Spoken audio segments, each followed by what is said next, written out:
오늘 우리에게 주시는 하나님의 말씀은 고린도전서 1장 18절에서 24절입니다. 고린도전서 1장 18절에서 24절입니다. 제가 가진 성경 신약 263페이지입니다. 봉독하겠습니다. 십자가의 도가 멸망하는 자들에게는 미련한 것이요 구원을 받는 우리에게는 하나님의 능력이라. 기록된 바 내가 지혜 있는 자들의 지혜를 멸하고 총명한 자들의 총명을 패하리라 하였으니, 지혜 있는 자가 어디 있느냐, 선비가 어디 있느냐, 이 세대의 변론가가 어디 있느냐. 하나님께서 이 세상의 지혜를 미련하게 하신 것이 아니냐. 하나님의 지혜에 있어서는 이 세상이 자기 지혜로 하나님을 알지 못하므로 하나님께서 전도에 미련한 것으로 믿는 자들을 구원하시기를 기뻐하셨도다.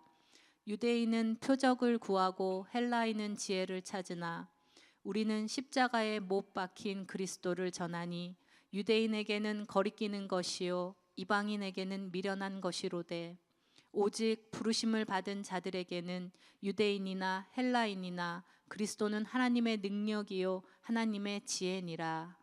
아멘. 40여 년 그 교회 목회를 열심히 목회해서 굉장히 큰 예배당을 졌는데, 그 입당 예배를 이제 드리는 날 아침에 돌아가셨어요. 그래서 그 후임으로 왔던 목사님이 지방에 있는 저를 이제 불러서 내가 신도본교라는 교회에 담임 목사로 가게 되는데, 그때는 강도사였죠. 김강도사가 와서 부교육자로 옆에서 좀 도와줬으면 좋겠다 해서 제가 서울을 올라오게 된 겁니다. 그래서 갔던 곳에서 사역을 했습니다. 그 교회에서 사역을 하면서 이제 참 열심히도 했고 또 하여튼 상처가 굉장히 많죠. 늘 성도들은 돌아가신 목사님 때문에 마음 아파하고, 또 새로 오신 목사님은 또 어쨌든 교회가 한 물주기로 흘러야 하는데 그것을 잡기가 굉장히 어려우니까 교회 안에 사단의 역사도 굉장히 많고, 그래서 여러분이 그 보신 분은 알겠지만 우리 김석윤 간사가, 전에 있었던 김석윤 간사가 그 돌아가신 아버님 그 목사님의 이제 아들이죠, 아들. 그래서 그 교회는 그 목사님이 돌아가시고 사모님이 바로 그 같은 해에 또 6개월 후인가 돌아가셨습니다. 그래서 목사님과 사모님을 입당하는 예배에 이른 교회로 큰 상처가 있었는데, 거기서 함께 사역을 하다가 교회가 한참 부흥을 하고 지금은 한 1,500명 정도 성도가 됩니다. 그런데 사역을 하다가 우리 사모랑 저랑 교회를 사임해야 되겠다라고 결정을 하고 교회를 사임했습니다. 제가 교회를 사임하기로 결정한 가장 중요한 이유는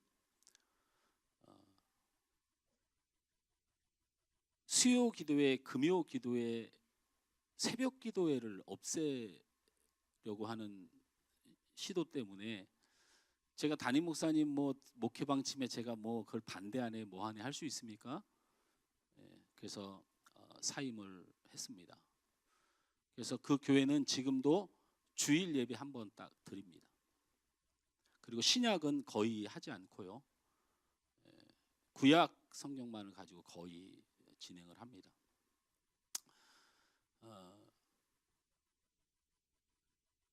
저희 수요예배도 그 목사님이 은퇴하신 후에 오셨었죠.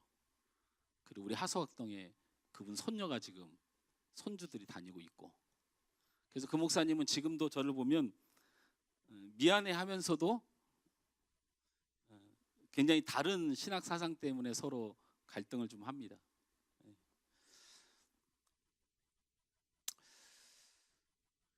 우리 교회가 속한 교회가 풍성한 열매를 맺고 하나님의 임재로 충만한 교회가 되길 원한다면, 성령께서 원하시는 원칙, 모든 일에 기도로라는 표현을 만들고 기쁘게 받아들여라. 성령님으로 하여금 일하시게 하는 원칙, 모든 일에 기도로라는 표현을 수용해야 한다. 교회에 속한 모든 교인, 즉 새신자로부터 오래된 성도에 이르기까지 모든 일에 기도로라는 철칙을 받아들이지 않으면 안 된다. 이것을 삶의 표어로 삼고 살아가는 자에게 하나님의 능력과 은혜와 성령님의 풍성한 축복이 임하게 될 것이다. A.W. 토저 목사.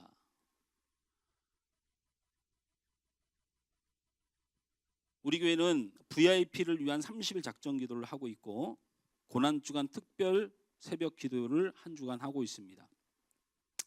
저를 위해서도 아니고 누구를 위해서도 아닙니다. 여러분은 기도하는 교인들이 되었으면 좋겠습니다. 기도가 의미가 없다고 주장하는 거죠. 그래서 거기에 제가 함께 할 수는 없습니다.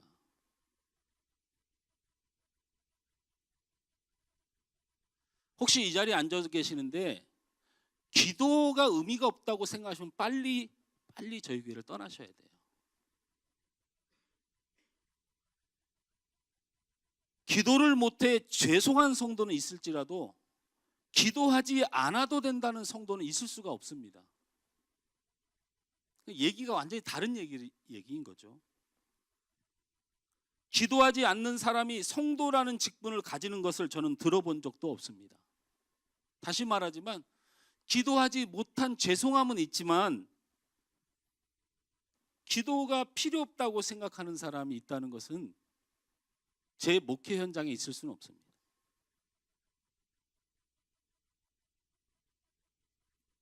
바로 그 고민이었습니다.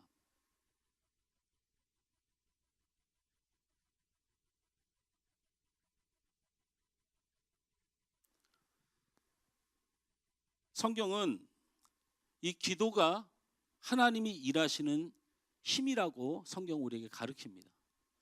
교회는 누가 일하는 곳입니까? 성령님께서 일하시는 곳입니다. 할렐루야. 그래서 목사가 기도를 못하면 목사가 목사의 육적인 목회를 하게 되는 것입니다. 교회의 모든 구성원들이 기도하지 않으면 그냥 육이 일하는 것입니다. 그러니까 싸우고 갈등나고 원망되고 흥겨운 행사가 없는 것이 아니고 기도가 없어서 은혜가 마르는 것입니다. 우리 사역자반에서 오늘 특송을 해주셨는데 탓이라는 책을 함께 어제 나누었습니다. 여러분이 은혜를 못 받고 영혼이 메마르는 게 다른 사람 탓 같습니까? 정말 그렇게 생각하고 신앙생활 하세요?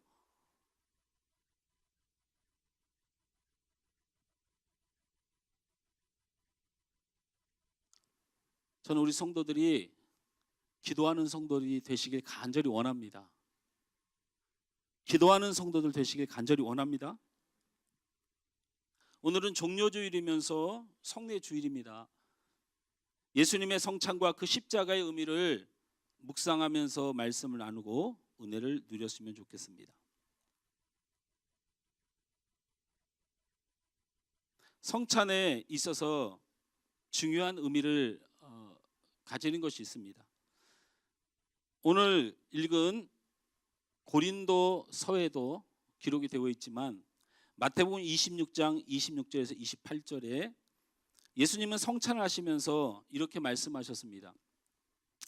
그들이 먹을 때에 예수께서 떡을 가지사 축복하시고 떼어 제자들에게 주시며 이르시되 받아서 먹으라 이것은 내 몸이니라 하시고 또 잔을 가지사 감사기도 하시고 그들에게 주시며 이르시되 너희가 다 이것을 마시라 이것은 죄 사함을 얻게 하려고 많은 사람을 위하여 흘리는 바 나의 피 곧 언약의 피니라.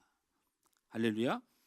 오늘 성찬을 하면서 예수님께서 직접 말씀하셨습니다. 받아서 먹으라. 그리고 내가 주는 이것을 먹으라 라는 거죠. 성찬의 가장 중요한 의미는 예수님이 주시는 것을 받아 먹는 것이고 예수님이 주시는 것을 마시는 일입니다. 먹을 것을 주시는 분도 마실 것을 주시는 분도 예수님이라는 것을 오늘 성경은 드러냅니다.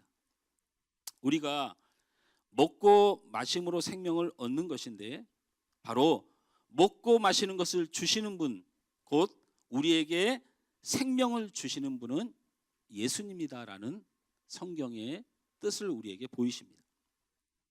그러므로 우리가 생명을 얻기 위해서 우리가 할 수 있는 것이 없습니다. 우리 따라서 합니다. 우리가 구원을 얻기 위해서 할 수 있는 것이 없습니다. 바로 이것이 성찬을 하는 사람들의 첫 번째 신앙의 고백이 되어야 됩니다. 먹을 것을 주시는 분도 마실 것을 주시는 분도 예수님이고 우리가 먹고 마심으로 생명을 얻는 것이니까 생명을 주시는 분이 예수님이라는 표현을 오늘 마태복음 26장에서는 한 것입니다. 우리는 이것을 통해서 우리가 생명을 얻기 위해서 우리가 할 수 있는 것은 없는 것이고 우리가 생명을 얻기 위해서 오직 예수님이 주시고 예수님이 마시게 하신다는 사실을 우리는 깨닫게 되는 것입니다. 우리가 죄사함을 받아 구원을 얻는 일에 온전히 예수님의 십자가의 대속의 사용만이 필요함을 말씀하고 있는 것입니다. 그러므로 우리는 우리의 구원을 위해 어떠한 일도 할 수 없다는 신앙 고백을 하셔야 됩니다. 하나님은 우리의 구원을 위해서 우리에게 어떤 것도 요구한 일이 없다는 것도 기억해내야 됩니다. 참 목사님 뭐 기도하라고 하고 예배 잘 드리라고 뭐로 그렇게 아니요. 그 얘기를 하는 게 아니고 우리의 영혼을 우리의 영생을 위하여 하나님께서 우리에게 무엇을 하라고 요구한 적이 없다라는 거예요. 오직 우리의 구원을 위해서 하나님은 예수님께만 요구했다는 거예요. 하나님께서는 우리의 구원을 위해서 오직 예수님께 요구하는 것이 있었다는 것이에요. 너의 높은 보좌를 버리고 낮고 낮은 그 땅에 가야 하며 그곳에서 그 십자가의 길을 외면하지 말고 끝까지 환난과 핍박 중에도 그 십자가를 져야 하며 네가 그 위에 달려 죽어야 하리라 라는 하나님의 요구는 우리를 향한 요구가 아니고 예수님을 향한 요구였다는 거죠. 그러니까 우리가 우리의 구원을 위해서 하나님이 우리에게 무엇인가를 요구했다는 착각을 하지 말고 우리가 무엇인가를 대단히 하나님 앞에 하고 있다고 착각하지 말라는 거죠. 우리의 구원을 위해서 오직 예수님에게 요구하셨다. 이 사실은 우리에게 매우 중요한 신앙을 요구합니다. 하나님은 우리의 구원을 위해 우리에게 요구한 것이 없고 오직 우리의 구원을 위해 예수님께 요구하셨다는 말은 우리가 우리의 구원을 위하여 무엇인가 수행해야 할 어떠한 일도 없다는 것을 의미하고 우리가 영생을 얻은 유일한 근거는 예수님께서 하나님 명령에 순종하여 십자가에 달려 자기의 살과 피를 찢고 흘리신 은혜로만 얻어진 것을 고백해야 하는 이 사명을 우리가 받은 것입니다. 우리가 영생을 얻은 유일한 근거는 예수님의 십자가에 죽으신 것이고 오직 예수의 십자가의 죽으심 때문에 우리는 구원을 얻게 된 것입니다. 그러므로 십자가는 곧 은혜입니다. 할렐루야. 오늘 성찬을 대하시면서 예수님의 은혜가 나를 구원했음을 잊지 않는 것, 생각하는 것, 그것이 우리에게 능력이 되는 줄 믿습니다. 두 번째로 우리가 오늘 십자가의 예수를 대할 때 그 십자가의 예수의 구원의 능력이 위대함을 고백해야 됩니다. 구원이라고 하는 이 영광스러운 하나님의 역사는 강력하고도 엄청납니다. 지금까지 수많은 영혼을 구원했고 지금도 구원하고 있고 앞으로도 주님 오실 그날까지 수많은 영혼을 구원하실 것입니다. 그리고 여러분 당신을 구원하셨습니다. 하나님이 열심히 강력한 힘으로 죄악 가운데 있는 우리를 구원하는 이유는 무엇에 있겠습니까? 구원의 반대말은 무엇이 있겠습니까? 왜 여러분을 구원하십니까? 왜 이 세상을 구원하십니까? 왜 이렇게 구원에 열심을 내야 됩니까? 바로 이 땅은 심판받을 것이기 때문입니다.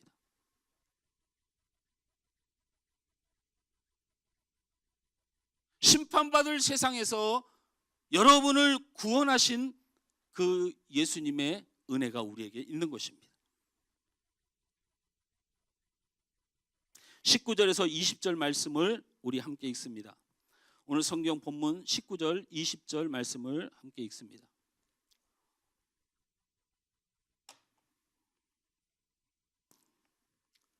함께 읽습니다. 시작.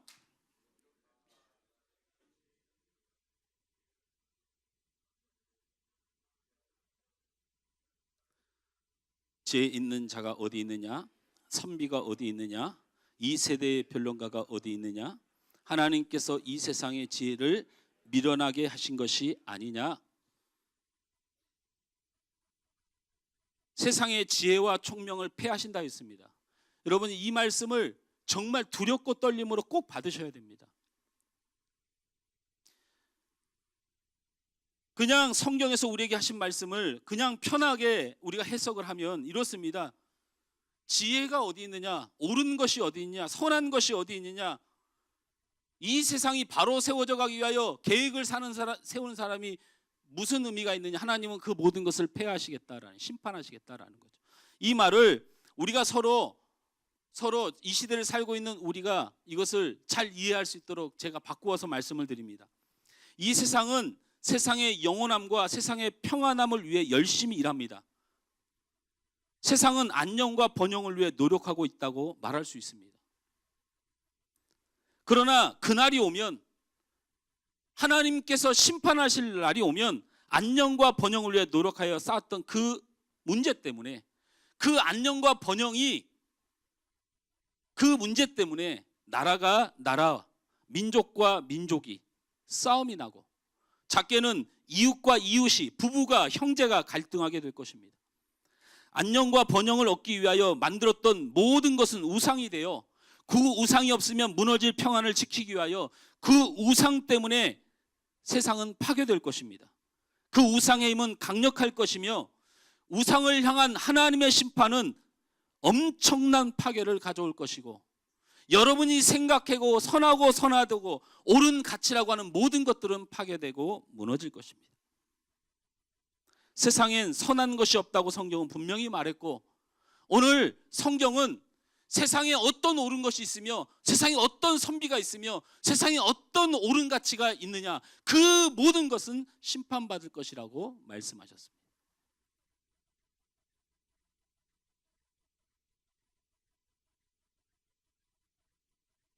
성경에 하나님의 심판은 우상으로 찌들은 민족을 향하여 하나님이 쏟아부은 그 모든 성경적인 근거들이 있죠.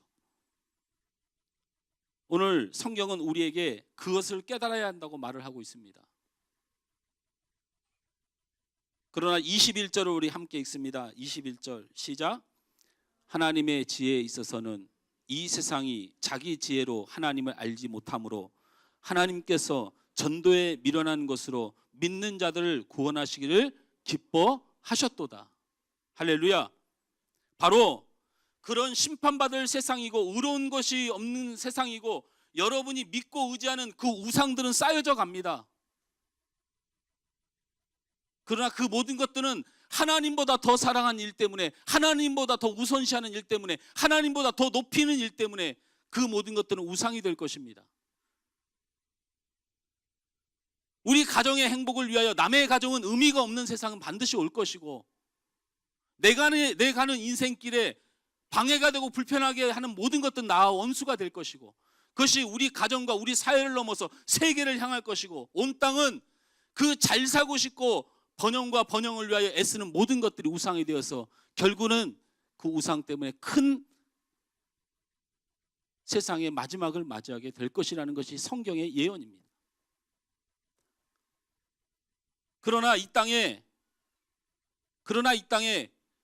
그 소망 없는 이 땅에 파괴될 세상에 바로 21절을 통해서 예수님의 십자가는 멸망할 세상의 유일한 구원의 능력이 됨을 말씀하고 있습니다. 할렐루야. 예수 그리스도의 복음의 힘을 믿으시길 바랍니다. 이 복음은 파괴되어질 세상에 우리를 구원하시는 하나님의 능력이 됩니다. 요한복음 10장 10절 말씀에 도둑이 오는 것은 도둑질하고 죽이고 멸망시키려는 것 뿐이요 내가 온 것은 양으로 생명을 얻게 하고 더 풍성히 얻게 하려 함이라. 도둑이 여러분의 가정을 훔치고 있는데 착각하지 마십시오. 도둑입니다. 그 도둑은 아무리 천사를 가장하고 아무리 아름다운 이론으로 여러분을 유혹해도 결국엔 여러분을 멸망하게 하려고 있는 사단의 역사입니다. 그러나 예수 그리스도가 이 땅에 오신 것은 생명을 얻게 하고 더 풍성히 얻게 하려는 것임을 믿으시길 바랍니다. 예수님은 인자가 온 것은 파괴하게 함이 아니고 구원하기 위함이라고 말씀하고 있습니다. 복음 즉 십자가의 은혜, 예수님의 은혜, 하나님의 사랑을 믿는 것은 우리에게 구원의 능력이 됨을 믿으시길 바랍니다. 오늘 성찬이 그래서 매우 중요합니다. 그 십자가 예수의 능력을 믿고 이 성찬을 대할 때 여러분들의 우상은 깨어질 것입니다. 주님을 바로 섬기는 자로 서게 될 것입니다. 여러분이 죄악의 종이 되었던 모든 것들은 성령의 충만한 능력으로 이겨내는 성령의 사람이 되게 될 것입니다. 우리가 나의 영광과 사단의 영광과 어둠의 영광을 위하여 착각하며 살아가는 우리의 삶은 변화되어 하나님의 영광을 위해 살아가는 신실한 그리스도인이 될 것입니다. 십자가의 도는 멸망할 이 세상의 유일한 우리의 구원인 줄 믿으시고 이 성찬을 대할 때 이 능력이 내게 임하도록 간절히 소원하는 여러분의 고백이 있기를 간절히 원합니다. 성찬을 대하면서 우리는 성찬이 우리에게 드러내는 본질 중에 세 가지를 꼭 기억해야 됩니다. 첫째는 십자가는 은혜이다. 따라서 합니다. 십자가는 은혜이다. 우리의 공로가 없는 오직 예수님의 은혜임을 믿으시기 바랍니다. 두 번째는 십자가는 능력이다. 십자가는 능력입니다. 그렇습니다. 설교하는 이 사람조차도 제 안에 거하는 모든 죄악들, 사단의 역사들, 그리고 내가 하나님의 온전하심 아닌 우상으로 하였던 모든 것들은 이 십자가의 능력이 깨트릴 것입니다. 승리하게 될 것입니다. 할렐루야. 세 번째로 꼭 기억해야 됩니다. 십자가는 큰 소리로 십자가는 사랑입니다. 사랑입니다. 여러분 고린도 전서 12장 13장에 가보면 예수님의 성찬이 교회에서 이루어집니다. 여러분도 잘 알고 계실 것입니다. 11장부터 시작되는 예수님의 성찬에 교회가 그것을 맞이할 때 하나님께서는 그 성찬을 맞이하는 가정 중에 있었던 일에 대해서 기록합니다. 그것은 바로 분열입니다. 분열. 그래서 바울은 고린도전서 11장 12장을 통해서 계속해서 주의 성찬을 대하기 위해서 너희가 반드시 화해하고 주의 성찬을 대하기 위하여 너희가 반드시 자기를 살피고 주의 성찬을 대하기 전에 너희가 하나가 되어야 됨을 강하게 주장하는 것입니다. 그러므로 복음서에서 나타난 성찬은 예수의 능력 가운데 은혜와 그 다음에 예수님의 그 사단과 어둠의 역사를 이기는 승리에 초점이 맞춰 있다면 초대교회의 성찬의 복음은 바로 반드시 성찬을 통하여 하나 되고 사랑해야 된다는 것을 강하게 우리에게 요구하는 것입니다.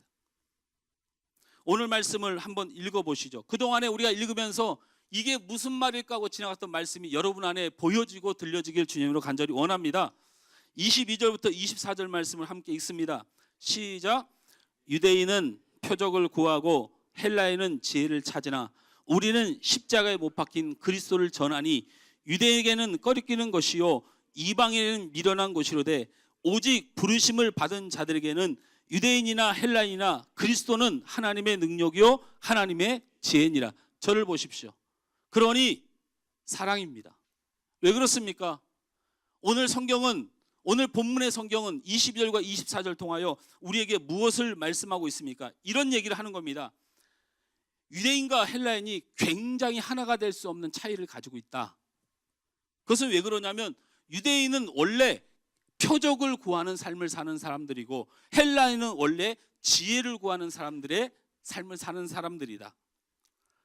그러나 기적과 논리가 어떻게 하나가 될 수 있느냐 묻는 것입니다. 여러분, 기적이 논리적으로 설명이 됩니까? 그런데 유대인들은 기적을 원하고 하나님의 능력을 원해서 기적을 원하고, 헬라인들은 기적도 논리적으로 이해가 돼야 자기가 받아들였다는 입장이니까 기적과 논리는 하나가 될 수 없는 것처럼 유대인과 헬라인이 절대로 하나가 될 수 없다는 것을 오늘 본문은 말을 하고 있는 거예요. 그런데 유대인과 헬라인의 그 엄청난 차이에도 불구하고 그들이 하나 될 수 있는 길이 있는데, 그것이 뭐라고 성경은 말합니까?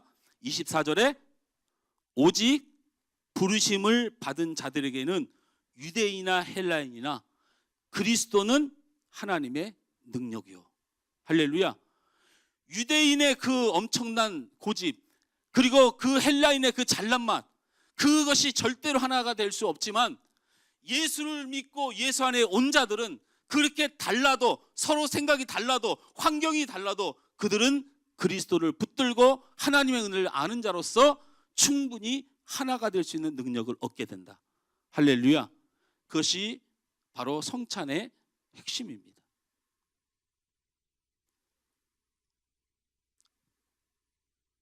오늘 어떤 형식으로, 어떤 방법으로 예식이 진행되느냐는 우리에게 아무 의미도 없습니다.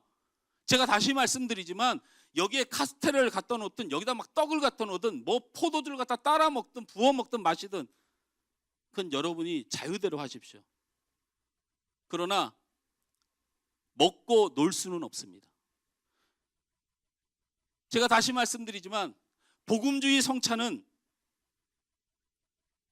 예수님의 은혜를 기억해야 합니다. 복음주의 성찬은 그 예수님의 십자가가, 우리가 그 믿음을 가지고 살아갈 때 우리 안에 어둠과 사단의 역사와 죄악의 역사가 다 깨트림을 당하여 그 십자가의 은혜로 우리가 살 수 있음을 믿는 고백의 능력을 실제로 받는 예식입니다. 그리고 이 예식을 통하여 여러분 하나님과 하나가 되시길 주님으로 축원합니다. 신령한 하나님의 은혜가 여러분을 덧입히기를 간절히 소원합니다. 그리고 그 신령과 그 은혜를 따라 여러분 스스로가 하나가 되시길 주님으로 축원합니다. 할렐루야. 불편했던 마음들, 사단의 역사 가운데 눌렸던 우리의 마음들, 이 시간 이 성찬을 통하여 그 십자가의 은혜와 능력과 사랑으로 놀라운 일이 여러분의 삶에 일어나길 원합니다. 그 신비로운 연합으로 우리를 구원하시고 우리에게 승리와 은혜로 인도해낼 것이고 우리의 하나님과 형제 회복을 이룰 능력의 시간이 바로 이 성찬의 시간이 되시길 주님으로 간절히 축원합니다. 할렐루야. 우리 이 시간